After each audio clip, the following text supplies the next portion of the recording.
ఒక శవం 42 సంవత్సరాల పాటు టీవీ చూస్తూ అలానే ఉండిపోయిందంటే మీరు నమ్మగలరా? అవును, మీరు విన్నది నిజమే.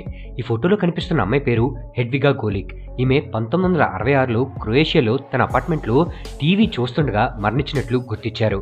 అయితే ఈమె చనిపోయిన 42 సంవత్సరాల పాటు ఆ టీవీ అలానే ఆన్లో ఉండడం, ఆమె శవం అలా టీవీ చూస్తూ ఉండిపోయినట్లు 2008వ సంవత్సరంలో బయటకొచ్చింది. ఇక్కడ ఆశ్చర్యం కలిగించే విషయం ఏంటంటే ఆమె చనిపోయిన రోజు తర్వాత నుంచి ఆమెని ఎవరూ వెతకలేదు, పొరుగు వాళ్ళు పట్టించుకోలేదు. ఆమె చిన్నతనంలోనే పేరెంట్స్ చనిపోవడంతో కుటుంబ సభ్యులు కూడా సంప్రదించలేదు. అయితే 42 సంవత్సరాల తర్వాత 2008లో ఆ భవనం కూల్చే పనులు ప్రారంభించినప్పుడు ఒక గది తాళం విరిచారు. లోపల కనిపించిన దృశ్యం చూసి పనివాళ్లే కంగుతిన్నారు. ఆమె చనిపోయినప్పుడు ఎలా అయితే ఉందో అలానే ఉంది. ముందు టీవీ, చేతిలో ఇంకా కాఫీ కప్పు, అదే స్థితిలో 42 ఏళ్లుగా కదలకుండా ఉన్న శరీరం. మృతదేహం పూర్తిగా ఎముకల రూపంలోకి మారిపోయింది. ఇది హిస్టరీలోనే వన్ ఆఫ్ ద స్కేరియస్ట్ ఇన్సిడెంట్గా చెప్పుకుంటారు.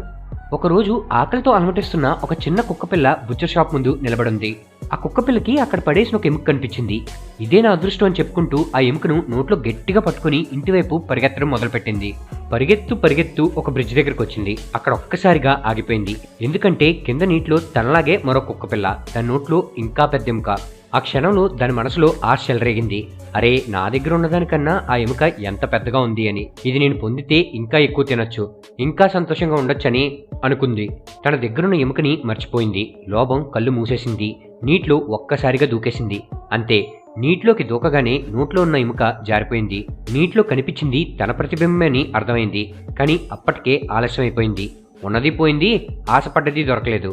ఖాళీ నోటుతో, ఖాళీ హృదయంతో తీరానికి చేరింది. మోరల్ ఆఫ్ ద స్టోరీ ఏంటంటే, మన దగ్గర ఉన్నదాన్ని విలువ చేయం, అందం దానికోసం పరిగెత్తాం, చివరికి ఉన్నదే పోతుంది. సామెత ఏంటో మీరే కమెంట్ బాక్స్లో పూర్తి చేయండి. కాబట్టి ఎప్పుడు గుర్తించుకో, ఉన్నదాంతో సంతోషపడడం అదే నిజమైన సంపద. అందం ద్రాక్ష పొల్లన అన్నట్లు అందం దానికోసం ఆరాటపడకు, ఉన్నదాంతో సంతృప్తిగా బతికే, అదే చాలు. హర్షద్ మెహతా స్కామ్ 1992. ఈ స్కామ్కి సంబంధించిన డీటెయిల్స్ చాలా మందికి తెలుసు. కానీ ఇతను తీసుకున్న ఒక స్మార్ట్ డెసిజన్ వల్ల ఫ్యామిలీని ఎలా కాపాడాడో తెలిస్తే నిజంగానే షాక్ అవుతారు. హర్షద్ మెహతా 2001లో చనిపోయినప్పుడు అతని పేరు మీద ఆల్మోస్ట్ 5,000 కోట్లకు పైగా అప్పులున్నాయి. అయితే అతను తీసుకున్న ఒక తెలివైన నిర్ణయం కారణంగా అతను చనిపోయినా సరే వాళ్ళ వైఫ్కి 10 కోట్ల రూపాయలు ఇన్సూరెన్స్ అమౌంట్ అందింది. అదే మ్యారీడ్ ఉమెన్స్ ప్రాపర్టీ యాక్ట్ 1874. ఈ ఇన్సూరెన్స్ యాక్ట్ ప్రకారం పెళ్ళైన మహిళ పేరు మీద ఉన్న ఆస్తి లేదా బీమా పాలసీ ఆమె సొంత ఆస్తి అవుతుంది. భర్తకు అప్పులున్నా, కేసులున్నా ఆ ఆస్తిని ఎవరూ టచ్ చేయలేరు, ప్రభుత్వం కూడా స్వాధీనం చేసుకోలేదు. ఈ చట్టం ఉపయోగించుకొని హర్షద్ మెహతా తాను చనిపోయినా సరే లీగల్గా తన భార్యకి చెందాల్సిన అమౌంట్ వెళ్లేలా చూసుకున్నాడు. ఈ ఎండబ్ల్యూపీ యాక్ట్ అనేది టర్మ్ ఇన్సూరెన్స్ పాలసీలో భాగంగా ఉంటుంది. ఒకవేళ మీరు కూడా ఎలాంటి ఇన్సూరెన్స్ తీసుకోవాలనుకున్నా కింద డిస్క్రిప్షన్ ఇచ్చిన లింక్ మీద క్లిక్ చేసి మీ డీటెయిల్స్ని ఫిల్ చేయండి. లేదా ఇన్సూరెన్స్ అని మా కమెంట్ బాక్స్లో కమెంట్ చేయండి, మేమే మీకు డిఎం చేస్తాం. ఒకప్పుడు ఫ్రాన్స్లో ఒక అందమైన అమ్మాయి ఉండేది. ఆమె పేరు బ్లాంక్స్ మొనియర్. అందం, సంస్కారం, మంచి కుటుంబం, ఎవరికైనా కలల కూతురు లాంటి అమ్మాయి. కానీ ఆమె చేసిన ఒకే ఒక తప్పు ఏంటంటే ప్రేమించడం, అది కూడా ఒక సాధారణ పేద లాయర్ని. ఆమె ఇలా చేయడం వాళ్ళ కుటుంబానికి నచ్చలేదు. మన కుటుంబ గౌరవం నాశనం అవుతుందని భావించిన తల్లి ఒక అమానుషమైన నిర్ణయం తీసుకుంది. బ్లాంక్స్ను ఒక చీకటి గదిలో బంధించింది. తలుపులు, కిటికీలు మూసి ప్రపంచంతో ఆమె సంబంధం తెంచేసింది. రోజులు గడిచాయి, నెలలు గడిచాయి, సంవత్సరాలు మారాయి.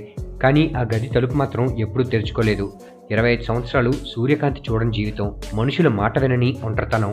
ఆమె శరీరం క్షీణించింది, పూర్తిగా అస్థిపంజరంలో మారిపోయింది. 1901వ సంవత్సరంలో ఒక అనామక లేఖ పోలీసులకు చేరింది.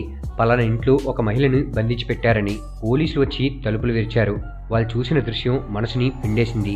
చీకటి గదిలో మంచంపై పడిపోయిన ఒక ఎముకల మనిషి. ఆమె బరువు కేవలం 25 కిలోలు. ఆమె శరీరం బయటకొచ్చింది, కానీ జీవితం మాత్రం తిరిగి రాలేదు. ఆమె చివరి రోజులు ఒక మానసిక ఆసుపత్రిలో గడిచాయి. ఈ ఫోటోలో కనిపిస్తున్న అమ్మాయి పేరు వైలెట్ జేసోప్. ఈమెను లక్కీయెస్ట్ పర్సన్ అనాలా లేదా ఐరన్ లెగ్ అనాలా? వీడియో పూర్తిగా చూసిన తర్వాత మీరే కమెంట్ చేయండి. ఈమె ఒక నర్స్. ఈ ప్రపంచంలో జరిగిన 3 బిగ్గెస్ట్ మేరీటైమ్ డిజాస్టర్స్లో సర్వైవ్ అయిన ఏకైక మహిళ.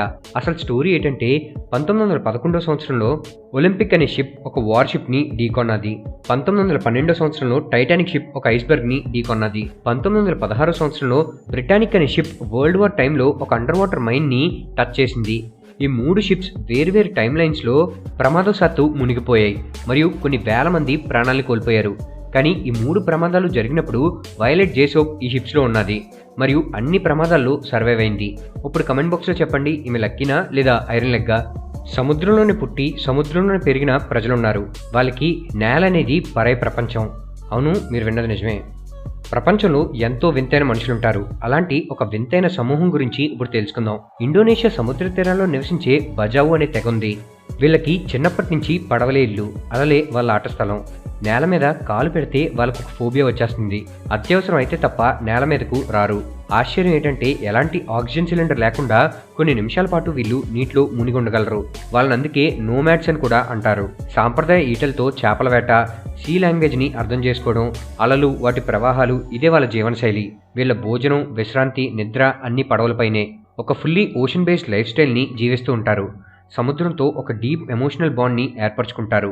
ఇది జనరేషన్స్గా కొనసాగుతుంది. వాళ్ళ రెసిలియన్స్, అడాప్టేషన్, హార్మనీ అన్నీ సీతోనే ముడిపడి ఉంటాయి. అది 1965 సంవత్సరం. సిసిలీ అనే చిన్న ఇటాలియన్ గ్రామం. ఫ్రాంక్ వయోలా అనే అమ్మాయి రేప్కి గురైంది. ఆ కాలంలో సమాజంలో ఒక భయంకరమైన ఆలోచన ఉండేది. ఆడపిల్ల గౌరవం కన్నా కుటుంబ గౌరవమే ముఖ్యమని. అప్పట్లో ఉండే చట్టం పేరు మ్యాట్రిమోనియో రెపరటోరీ. అంటే ఒక వ్యక్తి అమ్మాయిని బలవంతంగా రేప్ చేసిన తర్వాత ఆమెని పెళ్లి చేసుకుంటే అతనికి ఎటువంటి శిక్ష ఉండదు. అమ్మాయి ఒప్పుకుంటే చాలు, లేకపోతే ఆమెనే దోషిగా చూస్తారు, అవమానిస్తారు, అపహాస్యం చేస్తారు. సో ఇదే చట్టాన్ని అడ్డంగా పెట్టుకుని ఒకడు అమ్మాయితో ఇలా బిహేవ్ చేశాడు. ఇప్పుడు ఈ అమ్మాయి తప్పనిసరిగా తన్నే పెళ్లి చేసుకుంటుంది అనుకున్నాడు. ఆమె తిరిగి ఇంటికి వచ్చాక చుట్టాలు, బంధువులు అందరూ కూడా ఆమెతో ఒకే మాట చెప్పారు. ఇది నీ విధి, పెళ్లి చేసుకో, మర్చిపో, లేకపోతే నీ జీవితమే నాశనం అయిపోతుందన్నారు. కానీ ఆ అమ్మాయి గుండెల్లో ఒకటే మాట ఉంది, నేను తప్పు చేయలేదు, నేను శిక్షను అనుభవించాల్సిన అవసరం లేదు. తండ్రి చేపట్టుకొని ఆమె చరిత్రలో ఎప్పుడూ వినిపించిన మాట చెప్పింది, లేదు నేను అతన్ని పెళ్లి చేసుకోనని. ఆమె కోర్టు మెట్లెక్కింది, సమాజానికి ఎదురు నిలిచింది, అవమానానికి ఎదురు తిరిగింది.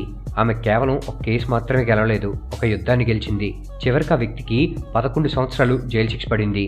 మరియు 1981లో ఇటలీ ఆ చట్టాన్ని పూర్తిగా రద్దు చేసింది. ఫ్రాంకా తర్వాత తనకిష్టమైన వ్యక్తిని పెళ్లి చేసుకుంది. మీడియా వెలుగులకు దూరంగా సాధారణ జీవితాన్ని ఎంచుకుంది. కానీ ఆమె చేసిన పని ఒక ఫ్రాంకాకే కాదు, 1000 మంది అమ్మాయిల భవిష్యత్తుని కాపాడింది. గౌరవం అనేది మౌనంగా సహించడంలో కాదు, ధైర్యంగా ఎదుర్కోవడంలో ఉంటుందని నిరూపించింది. ఒక వ్యక్తి తన 82 సంవత్సరాల జీవితకాలంలో ఒక్కసారి కూడా ఆడవాళ్ళని చూడలేదంటే మీరు నమ్మగలరా? అసాధ్యం అనిపిస్తుందా? కానీ ఇది రియల్ లైఫ్ స్టోరీ. అవును, మీరు విన్నది నిజమే. ఈ కథ ఒక మాంక్ది. ఆ మాంక్ పేరు మిహైలో టోలటోస్. 1856లో గ్రీస్లో పుట్టిన ఈ శిశువు పుట్టిన కొన్ని గంటల్లోనే తన తల్లిని కోల్పోయాడు. అతన్ని ఎవరు వద్దనుకున్నారు. చివరికి ఒక మోనస్ట్రీ మెట్ల దగ్గర వదిలి వెళ్ళిపోయారు. ఆ మోనస్ట్రీ పేరు మౌంట్ ఎథోస్. ప్రపంచంలోనే అత్యంత రహస్యమైన, అత్యంత కఠినమైన మాంక్ ప్రాంతం. అక్కడున్న మాంక్స్ ఆ శిశువుని తీసుకొని పెంచారు. అదే అతని ప్రపంచం అయిపోయింది. మౌంట్ ఎథోస్లో ఒక అద్భుతమైన కానీ కఠినమైన నియమం ఉంది. అక్కడ 1060 సంవత్సరాలకు పైగా ఒక్క ఆడవాళ్ళని కూడా ప్రవేశించలేదు. మనుషులే కాదు, ఫీమేల్ యానిమల్స్ని కూడా అలౌ చేయలేదు. ఆ మోనస్ట్రీ మొత్తం కేవలం మేల్ పాపులేషన్తో నిండుంటుంది. మిహైలో టోలటోస్ తన చిన్నప్పటి నుంచి చనిపోయే వరకు ఒక్కసారి కూడా మోనస్ట్రీ బయటకు రాలేదు. కారు ఏంటో తెలీదు, విమానం ఏంటో తెలీదు, ఆధునిక ప్రపంచం ఎలా ఉంటుందో కూడా తెలీదు. ముఖ్యంగా తన 82 సంవత్సరాల జీవితకాలంలో ఒక్కసారి కూడా ఫీమేల్ ఫేస్ని కానీ ఆడవాళ్ళని కానీ చూడలేదు. 1938 సంవత్సరంలో అతను ఈ ప్రపంచాన్ని వదిలి వెళ్ళిపోయాడు. అతని అంత్యక్రియలు మౌంట్ ఎథోస్లో చాలా ప్రత్యేకంగా చేశారు. ఎందుకంటే ఈ భూమిపై ఆడవాళ్ళని చూడకుండా పుట్టి, బ్రతికి, చనిపోయిన ఏకైక వ్యక్తి ఇతనే. ఈ సమాజంలో స్త్రీగా పుట్టడం ఒక పరీక్ష. కానీ విధి మరీ కఠినంగా మారితే ఆ స్త్రీ ఏం చేస్తుందో తెలుసా? తూత్తుకూడి దగ్గర పుట్టిన పేచి అమ్మల్ వివాహం అయిన కొన్ని రోజుల్లోనే తన భర్తను కోల్పోయింది. వయసు కేవలం 20 ఏళ్ళు. చేతిలో ఒక చిన్న పాప. ఒక విధవగా, ఒక తల్లిగా బతకడానికి బయటకు అడుగు పెడితే ప్రతి చోట భయం, వేధింపులు, అసభ్యమైన చూపులు. ఒకరోజు పని కోసం వెళ్తూ ఆమె ఎదుర్కొన్న ఒక సంఘటన ఆమె మనసుని పూర్తిగా కదిలించింది. అప్పుడే ఆమె ఒక నిర్ణయం తీసుకుంది. నా కూతురు సురక్షితంగా ఉండాలంటే నేను ఈ సమాజంలో స్త్రీగా ఉండకూడదు. తిరుచెందూర్ మురుగన్ ఆలయానికి వెళ్ళి జుట్టు కత్తిరించింది, చీరను వదిలేసింది, లుంగీ షర్టు వేసుకుంది. ఆ రోజు పేచి అమ్మలు కాదు, ముత్తు పుట్టాడు. కూలి పని, కన్స్ట్రక్షన్ సైట్లు, పెయింటింగ్, టీ కొట్లు, 37 ఏళ్లు ఆమె ఒక పురుషుడిగా జీవించింది. తన అసలు గుర్తింపు తన కూతురికి తప్ప ఎవరికీ తెలీదు. ఆ కూతురికి పెళ్ళయింది, జీవితం సెట్ అయింది. కానీ పేచి అమ్మల్ మళ్ళీ స్త్రీగా మారలేదు. ఎందుకంటే ఈ సమాజం ఆమెను స్త్రీగా కాపాడలేదు. కానీ ముత్తుగా ఉన్నప్పుడు ఆమెకు భద్రతనిచ్చింది. ఇది వేషం కాదు, ఇది మోసం కాదు, ఇది ఒక తల్లి చేసిన త్యాగం. కొంతమంది తల్లులు తమ పిల్లల కోసం తమ జీవితం కాదు, తమ గుర్తింపుని త్యాగం చేస్తారు. ఇది పేచి అమ్మల్ కథ. కేరళ రాష్ట్రం నుంచి వచ్చిన ఒక ఘటన దేశవ్యాప్తంగా తీవ్ర చర్చకు దారితీసింది. ఒక 35 ఏళ్ల మహిళ సోషల్ మీడియాలో ఒక వీడియో పోస్ట్ చేసింది. ఆ వీడియో పబ్లిక్ బస్లో ప్రయాణిస్తున్న సమయంలో ఒక వ్యక్తి తనను అనుమతి లేకుండా టచ్ చేశాడని, అది ప్రమాదవశాత్తు కాదని, వ్యక్తిగతంగా హద్దులు ఉల్లంఘించాడని ఆరోపించింది. ఈ వీడియో చూస్తూనే వైరల్ అయింది. 2 మిలియన్కి పైగా వ్యూస్ వచ్చాయి. దాంతో ఆ వ్యక్తిపై తీవ్రమైన విమర్శలు, ట్రోలింగ్, సోషల్ మీడియాలో నేరస్తుడనే ముద్ర వేశారు. కానీ వీడియో పోస్ట్ అయిన 2 రోజుల్లోనే ఆ 42 ఏళ్ల వ్యక్తి తన ఇంట్లో ఆత్మహత్య చేసుకున్నాడు. తల్లి చెప్పిన మాటలు వింటే నిజంగానే షాక్ అవ్వాల్సిందే. పబ్లిక్ అవమానం వల్ల నా కుమారుడు 2 రోజులుగా భోజనం కూడా చేయలేదు. తన పుట్టినరోజు తర్వాత రోజే ప్రాణాలు తీసుకున్నాడని చెప్పారు. ఆ కుటుంబం మహిళపై ఫిర్యాదు చేసింది అండ్ ఆమెని అరెస్ట్ కూడా చేశారు. అండ్ పోలీసులు ఆత్మహత్యకు ప్రేరేపించడం కింద కేసు నమోదు చేశారు. కేరళ హ్యూమన్ రైట్స్ కమిషన్ కూడా దర్యాప్తుకి ఆదేశాలు జారీ చేసింది. భారత చట్టం ప్రకారం ఆత్మహత్యకు ప్రేరేపించినట్లు నిరూపితమైతే 10 ఏళ్ల వరకు జైలు శిక్ష ఉండొచ్చు. అయితే దీని మీద కోర్టు ఇంకా జడ్జిమెంట్ పాస్ చేయాల్సి ఉంది. ఇంతకీ ఈ ఇష్యూ మీద మీ ఒపీనియన్ ఏంటో మా కమెంట్ బాక్స్లో కమెంట్ చేయడం మర్చిపోకండి.